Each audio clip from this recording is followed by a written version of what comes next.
A paz de Deus, irmãos. Hoje quero agradecer primeiro a Deus por essa oportunidade de compartilhar a obra que Ele fez na minha vida. Eu cresci ouvindo risos de escárnio da minha própria família, que zombava da minha fé e das nossas apertadas finanças. Mas meu coração guardava a certeza de que o Senhor podia preparar uma mesa, mesmo na presença dos meus adversários. Se você já sentiu a dor da humilhação e a dúvida batendo à porta, mas não perdeu a fé na provisão divina, essa obra falará ao seu coração. Minha infância foi um misto de amor e de uma tristeza muito profunda, que vinha principalmente de dentro da minha própria casa.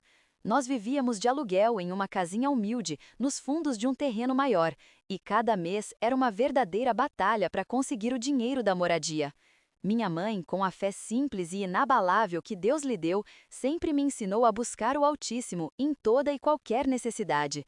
Desde pequenina, a imagem dela ajoelhada no canto do quarto, com o véu cobrindo os cabelos, murmurando orações em voz baixa, era a minha maior segurança. Mas não era a segurança da minha família mais próxima. Meus tios, primas e até mesmo meu pai, em certos momentos, viam essa nossa devoção como uma fraqueza, um refúgio para quem não tinha cabeça para prosperar na vida. Lembro-me claramente de um jantar de família, a mesa farta de comidas que eu sabia que minha mãe e eu não tínhamos condições de preparar em nossa casa. Os risos eram altos, as conversas animadas, mas sempre havia um momento em que a atenção se voltava para nós. E a irmãzinha aqui, ainda vai para a casa de oração com a sua mãe? Perguntava um tio com um sorriso sarcástico, enquanto balançava a cabeça negativamente.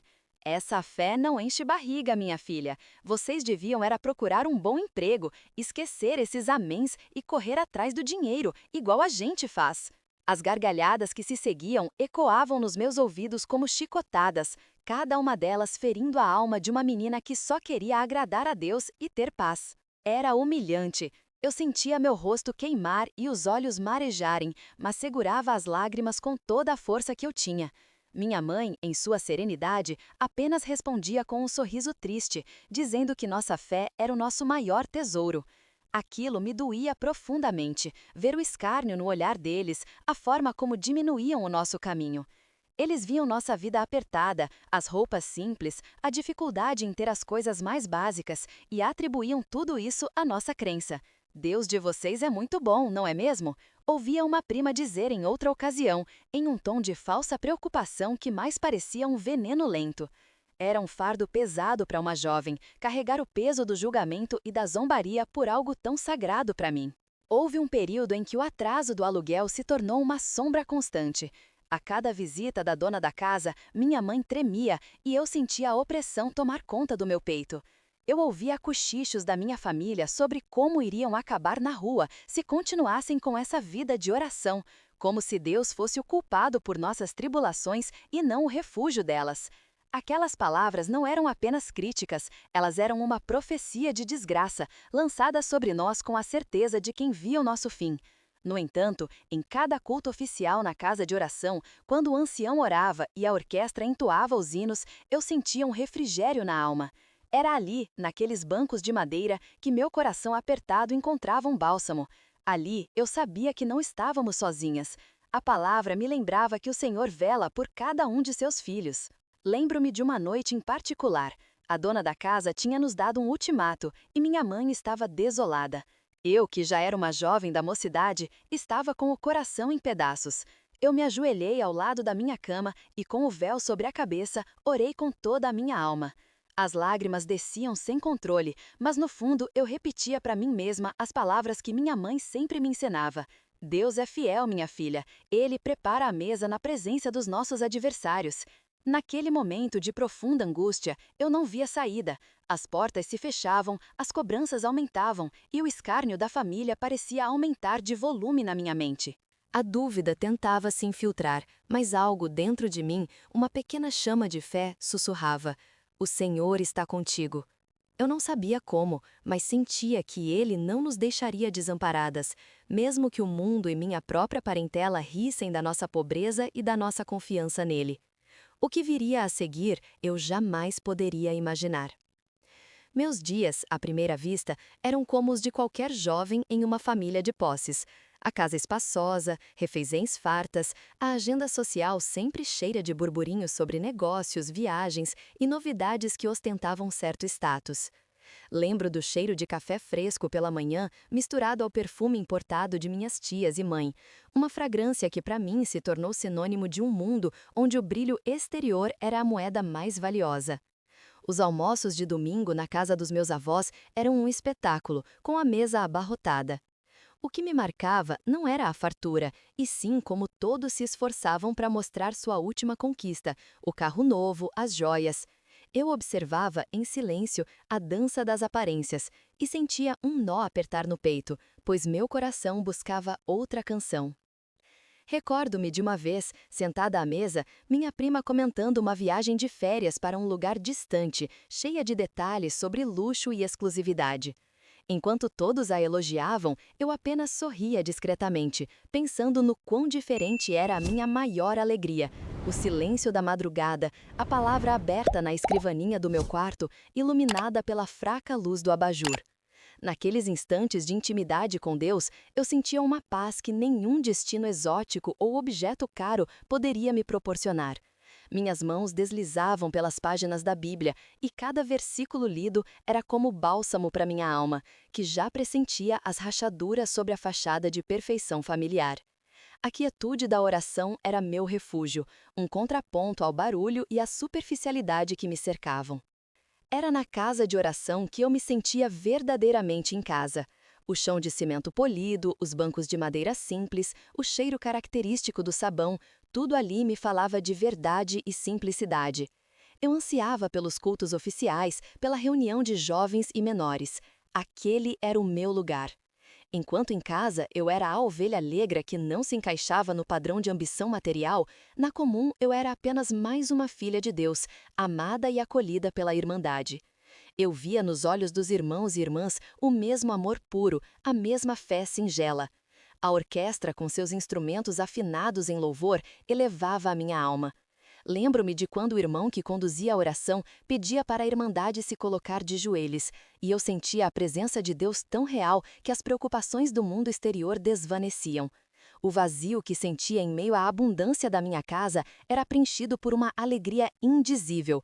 Cada hino cantado, cada testemunho de obra fortalecia a minha fé e me fazia crer que, mesmo sem os bens materiais que a minha família tanto valorizava, eu possuía algo infinitamente mais precioso, a promessa da vida eterna e a companhia de Deus em cada passo. No entanto, essa minha devoção não passava despercebida. Minhas escolhas eram frequentemente alvo de comentários velados de preocupação ou, em outras vezes, de um riso sutil que me feria mais do que qualquer ofensa direta. "Mas você vai de novo para o seu lugarzinho?" perguntava uma tia com um sorriso irônico, referindo-se à casa de oração como um passatempo infantil. Meu pai, com seu jeito mais direto, vez ou outra soltava: "Essa menina só vive de joelho, não vai arrumar nada na vida assim." Eu sentia o peso dessas palavras, a pressão para que eu me encaixasse nos padrões deles, buscando o sucesso terreno que para eles era a única medida de valor. Eles riam da minha fé, da minha simplicidade, da minha insistência em um caminho que para eles era de fraqueza e não de força. Eu, no entanto, sabia que a verdadeira riqueza não estava nas cifras da conta bancária ou no brilho dos diamantes, mas na paz que a palavra de Deus me oferecia e no amor que a Irmandade me dedicava. Eu entendia que a minha vida, para eles, era uma afronta aos seus valores, um caminho de aparente fracasso, mas para mim era o único que me conduzia à verdadeira felicidade. Naquela época, a pressão financeira já não era mais uma nuvem passageira, mas uma tempestade que se abatia sobre o nosso lar, ameaçando nos afogar. O salário mínimo dos meus pais era uma miragem que mal cobria o aluguel e as contas mais urgentes. Ver a despensa esvaziando, a geladeira com cada vez menos mantimentos e as contas de luz e água acumulando era uma dor dilacerante, um peso que não saía do meu peito. Eu via o semblante cansado da minha mãe, a preocupação gravada nas rugas do rosto do meu pai e sentia uma impotência que me asfixiava. As palavras da minha família, antes irônicas, agora carregavam um tom mais pesado, quase de acusação. "Sua fé é bonita, mas não paga a faculdade, nem a comida na mesa", dizia um. Deus só ajuda quem se ajuda, minha filha. Você precisa de ambição, pontuava outro, com aquele olhar que me julgava.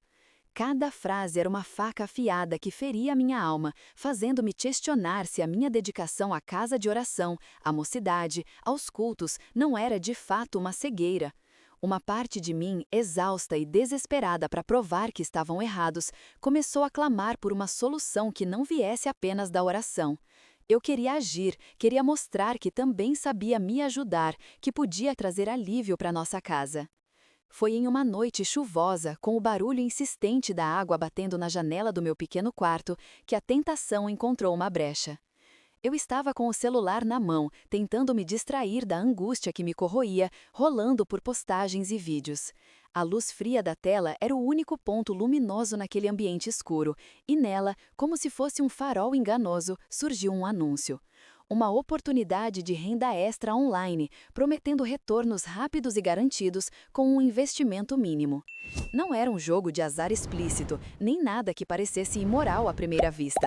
A proposta falava de um sistema de indicações, de grupos de colaboração, onde todos se ajudavam a multiplicar o capital. Lembro-me da sensação de calor subindo pelo meu corpo, um misto de esperança e medo. Meu coração acelerou. Aquilo não parecia tão diferente de outros projetos que as pessoas da minha idade comentavam, sempre em busca de um jeito de ganhar um dinheiro extra. Eu pensei, não estou fazendo nada de errado, é só um jeito de conseguir o dinheiro para ajudar em casa, pagar aquela conta de energia que já está atrasada e evitar o corte, ou quem sabe comprar um pouco mais de comida para a semana. A voz da prudência sussurrava, um eco fraco vindo das palavras de Deus ouvidas no púlpito, alertando sobre a avareza e os atalhos. Mas a voz do desespero, impulsionada pelas críticas da família e pela necessidade premente, gritava mais alto. Eu me senti empurrada, compelida a agir. Com as mãos suando e o coração batendo descompassado, eu cliquei no link. Preenchi um formulário simples e, em poucos minutos, estava em um grupo de mensagens, no meio de desconhecidos, com uma mentora que me recebeu com palavras cheias de promessas. Ela me explicou os primeiros passos, o aporte inicial que eu deveria fazer com minhas pouquíssimas economias, garantindo que seria um investimento seguro e abençoado. Naquele momento de fragilidade, eu quis acreditar. Eu me convenci de que aquilo era uma resposta, uma forma de Deus me ajudar através do meu próprio esforço, como minha família sempre dizia. Mal sabia eu que aquele clique inocente, aquela pequena ajuda que eu buscava para minha casa, era a porta de entrada para um tormento muito maior, um julgamento silencioso que estava apenas começando. Eu estava prestes a aprender da forma mais dura que as obras do Altíssimo não se compram nem se barganham com atalhos humanos. A paz de Deus, irmãos! Hoje quero agradecer primeiro a Deus por essa oportunidade de compartilhar a obra que Ele fez na minha vida. A máscara que eu vestia apertava a cada dia. As risadas sobre a pobreza santa da nossa família, antes disfarçadas por um sorriso falso, agora eram facadas no meu peito. Eu vivia uma mentira tão grande que mal conseguia respirar. As cobranças se multiplicavam, não só números no papel, mas o tom de voz do proprietário, as ligações que eu não atendia, as notificações no celular que eu apressava a apagar para que ninguém visse. Inventava desculpas para minha mãe. Dizia que o dinheiro da feira havia acabado rápido ou que tive um imprevisto, tudo para cobrir um buraco que só ficava mais fundo. Eu falava menos, observava mais, sempre com medo de que uma palavra minha revelasse o abismo que eu sentia. Mesmo rodeada pela família, a solidão tornou-se minha única companhia. As noites eram as piores. Enquanto todos dormiam, eu olhava o teto, o coração batendo descompassado, a mente em turbilhão. Angústia e desespero se revezavam, e eu me sentia culpada por não ter fé suficiente, por não confiar plenamente, por esconder a verdade. Minha oração tornara-se um murmúrio fraco, carregado de súplicas e lágrimas silenciosas. Parecia que minhas palavras se perdiam no ar frio do quarto, sem chegar aos ouvidos de Deus. Pedia perdão por minha falta de fé, por minha teimosia em tentar resolver tudo sozinha. A cada amanhecer, o peso voltava ainda maior. Uma irritação crescente, como um espinho fincado na alma, tirava-me do sério. Um talher caindo, uma pergunta inocente da minha mãe, até o canto dos pássaros se tornaram ruídos perturbadores. Eu me pegava respondendo secamente, com uma aspereza que não era minha, arrependendo-me amargamente da vergonha do que havia me tornado. Comecei a me afastar da mocidade. As reuniões de jovens e menores, antes meu refúgio e alegria, agora me causavam pavor. Tinha medo que alguém me olhasse nos olhos e visse através da minha farsa, que percebesse o desespero que eu carregava. Inventava dores de cabeça, compromissos inexistentes, apenas para não enfrentar os olhares amorosos da Irmandade, que eu sentia não merecer. E, ironicamente, redobrava meu trabalho para Deus, tentando compensar o erro que sentia estar cometendo ao duvidar. Chegava mais cedo na casa de oração para a limpeza, cantava com toda a força nos ensaios, como se a intensidade da minha voz pudesse abafar a gritaria do meu coração. Queria provar a mim mesma e, quem sabe, a Deus, que ainda era digna de sua misericórdia. Pensava que, se me esforçasse e mostrasse mais dedicação, ele talvez se apiedasse da minha situação. Mas, quanto mais eu tentava, mais exausta me sentia, e a angústia parecia rir do meu esforço em vão. Só que o pior ainda não havia aparecido. Naquela noite, após mais uma conversa tensa com o proprietário, ouvi meus pais cochichando no quarto. A voz do meu pai estava embargada, a da minha mãe carregada de um cansaço que eu nunca percebera. Entre as palavras baixas, distingui: "Não sei mais o que fazer, o despejo está chegando." Aquelas palavras me gelaram a alma, mais que qualquer cobrança ou humilhação. Eu não estava apenas perdendo a fé, estava perdendo a casa dos meus pais. Sentia que tudo desmoronava e eu era culpada por não ter conseguido ajudar, por ter escondido o real tamanho do problema. Um nó se formou na garganta, um choro sem som rasgava meu peito. O que seria de nós agora? Será que Deus realmente nos havia abandonado? Perguntava-me com a voz embargada, olhando o vazio. Aquele medo de me tornar uma pobre coitada era real e batia à nossa porta de forma cruel e definitiva. Os dias que se seguiram àquela humilhação em família foram os mais pesados que eu já havia carregado. A notificação de despejo estava ali, sobre a pequena mesa da sala, cada linha impressa parecendo um carimbo gelado na minha alma. Eu tentava não olhar para ela, mas meus olhos eram puxados por aquela folha branca como um ímã para minha desgraça. A cada amanhecer, o nó na garganta apertava mais, e o medo de abrir a porta da frente se tornava um tormento silencioso. Minha mãe, com o rosto marcado pela preocupação, evitava me encarar por muito tempo, e a tristeza dela era um espinho a mais na minha carne. Eu me perguntava como Deus poderia permitir que eu chegasse a tal ponto de vergonha. Lembro-me daquele dia com uma nitidez dolorosa. Era uma terça-feira chuvosa, o céu cinzento espelhava a escuridão dentro de mim. O prazo final que o papel amarelado anunciava tinha chegado.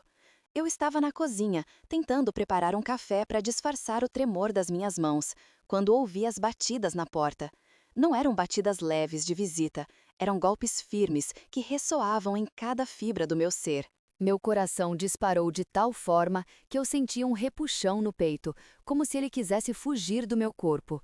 Respirei fundo, mas o ar parecia denso, travado na minha garganta. Eu sabia quem era. Era o dono do imóvel e, com ele, a sentença final. Minha mãe, com o olhar arregalado, me segurou o braço. "Filha", ela sussurrou, com a voz embargada, sem saber o que dizer. Eu senti suas mãos tremerem tanto quanto as minhas. Aquela cena, a porta sendo martelada e o desespero nos olhos dela, me fez desabar por dentro. A vergonha não era mais só minha, estava atingindo minha mãe também. Abri a porta, e o homem à minha frente, com um semblante duro e um maço de papéis nas mãos, não me deu tempo para falar. "Senhora, o prazo acabou. Terei que pedir que desocupem o imóvel ainda hoje", ele disse, com uma voz fria que parecia cortar o ar. Eu senti o chão sumir sob meus pés, e uma onda de tontura me invadiu. As palavras do meu tio, "sua fé não paga as contas", ecoaram na minha mente como um grito de escárnio. Aquele momento foi o ápice da minha humilhação. Eu me lembrei das vezes em que os irmãos da comum se achegavam para orar, e eu sentia uma paz, uma esperança. Mas ali, diante daquela realidade fria e daquele homem impassível, parecia que até a minha fé tinha me abandonado. Eu comecei a tremer incontrolavelmente, um calafrio que vinha da alma e percorria cada nervo. Minha visão embaçou com as lágrimas que eu lutava para segurar, para não me mostrar mais fraca do que já me sentia. A boca secou e a falta de ar se fez presente, uma opressão que me sufocava. Eu não conseguia falar, não conseguia suplicar, apenas assenti com a cabeça, sentindo o peso da derrota esmagar-me. Eu estava ali, humilhada, desamparada, sem ter para onde ir. Aquele era o vale da sombra da morte, e eu não via luz em lugar nenhum. E senti uma paz que nunca havia sentido, uma certeza de que Deus estava ali, me ouvindo e me amparando. O ancião, com a voz embargada pela unção, terminou a palavra. Um silêncio reverente preencheu a casa de oração por alguns instantes, que me pareceram uma eternidade. Era como se cada alma ali presente estivesse absorvendo as últimas gotas de um bálsamo invisível. Então, os irmãos da orquestra se movimentaram, seus instrumentos repousando nos ombros, as partituras sendo viradas com o cuidado de quem maneja algo precioso. O maestro, com um gesto suave, indicou o próximo hino. Quando as primeiras notas do clarinete subiram, leves e melancólicas, seguidas pela profundidade dos violoncelos e o brilho dos trompetes, um arrepio percorreu minha espinha. Era o hino 254 do nosso inário, Deus cuidará de ti. A cada verso que a Irmandade entoava, com a voz uníssona e sincera, as palavras penetravam fundo na minha alma, dissipando as sombras que ainda insistiam em me cercar. Deus cuidará de ti, Ele te sustentará e te guiará até o fim. Cada sílaba era um bálsamo, um carinho invisível que me alcançava no meio do banco de madeira, no centro daquela dor que eu carregava. Eu me via naqueles versos, pequena e desamparada, mas ao mesmo tempo abraçada por uma força que superava qualquer entendimento humano. As lágrimas, que antes eram de desespero e solidão, agora escorriam pelo meu rosto como um rio de gratidão e de uma esperança recém-nascida. Eu sabia, com uma convicção inabalável, que o Senhor estava me vendo, que Ele não me havia esquecido, e que aquele momento na casa de oração não era apenas um consolo, mas uma promessa viva. Quando o culto oficial terminou, levantei-me dos bancos, sentindo que os pés não estavam mais tão pesados. O corpo, sim, ainda sentia o cansaço das noites mal dormidas e do estômago vazio. E a realidade lá fora continuava sendo a mesma: as dívidas, o desprezo da família, a ameaça de despejo. Mas o meu espírito havia sido restaurado. Eu trazia no peito uma chama que parecia pequena, mas que ardia com a força de um sol. Uma certeza de que Deus, o mesmo que moveu o coração do ancião para ler aquela palavra e do maestro para tocar aquele hino, estava operando em meu favor. Eu não sabia como, nem quando, mas eu cria que ele cuidaria de mim. E essa fé, essa pequena e preciosa fé que ele reacendeu em meu coração, era a única coisa que eu tinha, e era tudo o que eu precisava para continuar. Aquela noite, saída comum não com respostas, mas com a promessa velada de um milagre. Depois daquele desabafo na casa de oração, com a irmã da mocidade, um pequeno fiapo de coragem começou a se tecer dentro de mim. Não era uma bravura ruidosa, mas um sussurro, uma convicção mansa de que a verdade, por mais dolorosa que fosse, precisava ser dita a quem importava. Eu sabia que precisava quebrar o silêncio com minha própria família, com aqueles que, sem intenção ou por pura incompreensão, haviam sido instrumentos de tanta dor e escárnio. Era preciso revelar a verdade por trás do meu silêncio, das minhas noites em claro, dos meus olhos inchados. A humilhação que eu sentia era como uma couraça que me impedia de respirar, e eu sabia que precisava arrancá-la, ainda que sangrasse. A cada passo em direção à casa deles, meu estômago se contorcia. O ar parecia mais denso e o silêncio da noite ensurdecedor. Meus pensamentos corriam, tentando ensaiar as palavras, mas todas elas se desmanchavam em um nó na garganta. Como eu poderia me expor daquela forma? Como confessar minhas dificuldades financeiras, minhas dívidas crescentes, a iminência de um despejo para aqueles que já me viam como uma fracassada? O temor era que minha vulnerabilidade fosse apenas mais um motivo para reforçar o julgamento deles, para validar o riso de canto de boca que eu tanto me esforçava para ignorar. Mas algo dentro de mim, aquela força que me impeliu à casa de oração, me dizia que Deus estava pedindo mais de mim, uma entrega total, mesmo que isso significasse caminhar sobre brasas. Escolhi um fim de tarde, quando a luz do sol já se despedia, tingindo o céu de tons alaranjados, como se a própria natureza pressentisse a gravidade do momento. Sentamo-nos na sala, um clima pesado preenchendo o ambiente. Meu coração batia tão forte que eu podia sentir as pulsações no pescoço e nas têmporas. Minhas mãos suavam frio e a voz parecia ter desertado. Comecei a falar, as palavras arranhando a garganta saíam hesitantes, embargadas. Falei sobre o aluguel atrasado, sobre o medo de perder o pouco que tinha, sobre as contas se acumulando como montanhas intransponíveis. E então, num fôlego que eu nem sabia que tinha, revelei o quanto o escárnio deles, a incredulidade em relação à minha fé, havia me ferido profundamente, somando-se ao peso das minhas aflições. Um silêncio sepulcral preencheu a sala. Podia-se ouvir o tic-tac insistente do relógio na parede, marcando cada segundo da minha exposição. A princípio não houve reação, apenas olhares fixos, alguns com uma ponta de surpresa, outros com um brilho que eu conhecia bem, o de "eu avisei". Minha irmã mais velha, com um suspiro carregado de reprovação, foi a primeira a quebrar o silêncio. "Está vendo?", disse ela, virando-se para nossos pais. "Eu sempre disse que essa sua devoção extrema não ia te colocar comida na mesa. Você só pensa em ir para a casa de oração e esquece da vida aqui fora." Meu pai apenas balançou a cabeça, um olhar de decepção gravado em sua face, enquanto minha mãe, os lábios apertados, parecia buscar palavras que não encontrava. Naquele instante, senti um novo golpe, mais doloroso do que qualquer cobrança de aluguel. A confissão que eu esperava que trouxesse um alívio trouxe um reforço da minha humilhação. Era como se a minha fraqueza estivesse sendo exibida em praça pública, confirmando todas as críticas e zombarias que eu havia tentado ignorar. As lágrimas que eu havia contido por tanto tempo voltaram a rolar, quentes e abundantes, molhando meu rosto. Cada palavra deles, cada olhar de desaprovação, era uma faca afiada fincando-se ainda mais fundo em minha alma. Senti-me completamente exposta, desamparada, e o desejo de fugir, de me esconder, era quase incontrolável. Mas, no fundo do meu coração, em meio àquela dor lancinante, uma pequena chama se recusava a apagar. Era a certeza de que, ao entregar-me na vergonha e minhas fraquezas, eu estava, de alguma forma, preparando o terreno para a obra que só Deus poderia fazer. A paz de Deus! Naqueles dias eu não sabia se ria ou se chorava de gratidão.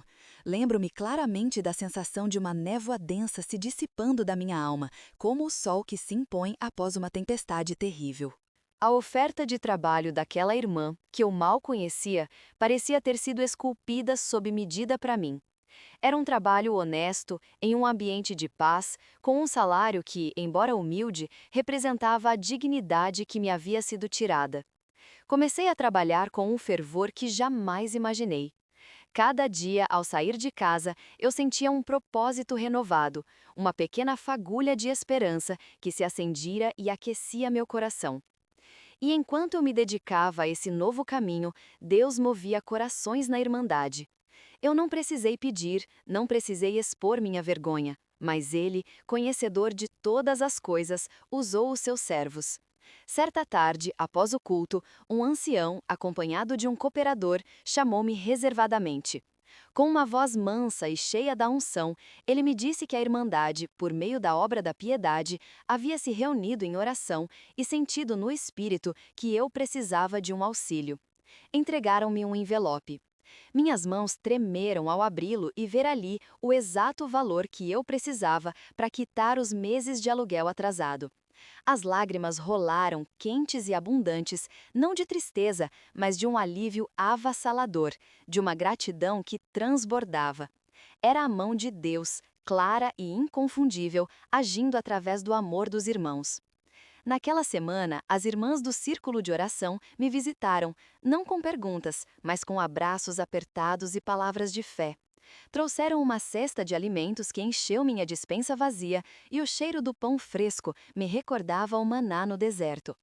Um irmão, após a reunião de jovens e menores, me parou e, sem uma palavra, colocou discretamente um pequeno envelope na minha mão. Um "Deus te abençoe" sussurrado que valia mais que 1000 tesouros.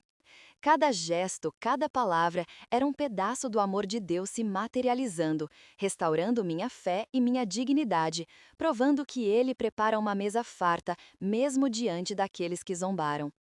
Eu senti que as portas estavam se abrindo, não por minha força, mas pela grandeza do Senhor. A cada dia, eu via um pedacinho da minha vida sendo restaurado, um passo de cada vez, do abismo para a luz.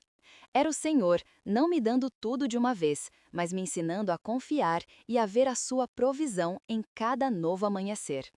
Hoje, a paz habita em meu lar como um bálsamo. O silêncio da noite não me traz mais o eco das cobranças, mas a serenidade de um sono tranquilo e restaurador. Meu corpo, antes definhado pela ansiedade e preocupações, recuperou a saúde e um vigor que eu pensava jamais ter. Aquele peso no peito, a dor constante na alma, tudo foi substituído por uma leveza indescritível, a certeza de que Deus é e sempre foi comigo.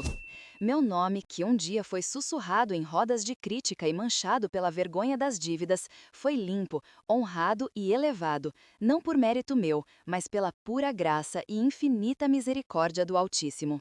Na casa de oração, não mais me escondo nos fundos, tentando passar despercebida. Agora, me sento com a irmandade, a cabeça erguida, o véu singelo cobrindo meus cabelos e o coração transbordando de alegria genuína. O inário em minhas mãos não é mais fardo, mas um instrumento sagrado de louvor. Cada nota da orquestra ressoa como um testemunho vivo do que Deus fez em minha vida. Lembro-me dos dias em que eu ia para a comum chorando, o rosto inchado, sentindo o peso do escárnio. Hoje, minhas lágrimas são de gratidão e júbilo profundo. Deus preparou a minha mesa, não apenas com o sustento material, mas com a paz que excede todo entendimento, com a saúde plena que Ele restaurou e com a honra que me concedeu à vista de todos que um dia riram de mim. É uma obra maravilhosa, e a Ele seja toda a glória. Diante de tudo que o Senhor operou, a maior lição que ficou gravada em meu coração foi que a fidelidade a Deus sempre será recompensada e que o dinheiro fácil ou os caminhos tortuosos jamais trarão a paz que só Ele oferece. Aprendi a não me desesperar com as zombarias, a não buscar atalhos e a confiar que a mão de Deus é a única que realmente provê e honra. Ele perdoa nossos tropeços e nos levanta de uma forma que o mundo inteiro é obrigado a ver a sua glória, preparando a mesa na frente de todos que um dia riram de mim. É uma obra maravilhosa e a Ele seja toda a glória. Diante de tudo que o Senhor operou, a maior lição que ficou gravada em meu coração foi que a fidelidade a Deus sempre será recompensada e que o dinheiro fácil ou os caminhos tortuosos jamais trarão a paz que só Ele oferece. Aprendi a não me desesperar com as zombarias, a não buscar atalhos e a confiar que a mão de Deus é a única que realmente provê e honra. Ele perdoa nossos tropeços e nos levanta de uma forma que o mundo inteiro é obrigado a ver a sua glória, preparando a mesa na frente de todos que um dia riram. Que essa obra seja um sinal para quem passa por humilhação. O Senhor não falha. Eu agradeço a Deus por cada um que ficou comigo até aqui, ouvindo a grandeza do que o Senhor fez na minha vida. Que essa obra seja uma semente de fé para a sua vida, para que você nunca duvide do poder de Deus. Não há humilhação ou escárnio que permaneça quando o Senhor decide nos honrar. Por mais que as portas se fechem e as pessoas zombem, a mesa que Deus prepara é farta e abundante, para que todos vejam a sua glória. Se essa mensagem tocou seu coração, deixe seu "A Paz de Deus" nos comentários, para a glória do nosso Senhor. E se você busca mais testemunhos do poder e da glória de Deus, não deixe de assistir a outra obra maravilhosa. A organista parou de tocar. A glória foi tanta que o inário caiu da mão e a igreja estremeceu.